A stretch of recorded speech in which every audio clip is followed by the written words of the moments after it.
وقد أهلكه الله بعد عودته إلى صنعاء عقب وقعة الفيل، فخلفه على اليمن ابنه يكسوم،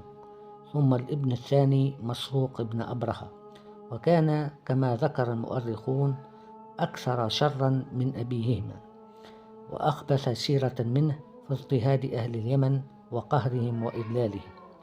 أما أهل اليمن فإنهم بعد وقعة الفيل استنجدوا بالفرس، وقاموا بمقاومة الحبشة حتى أجلوهم عن البلاد، ونالوا استقلالهم في سنة 575 ميلادي بقيادة معد يقرب سيف ابن ذي يزن الحميري،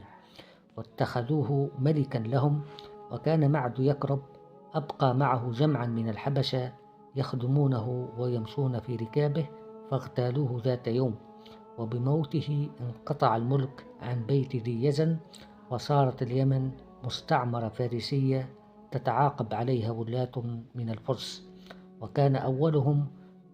وهرز، ثم المرزبان ابن وهرز، ثم ابنه التنجان،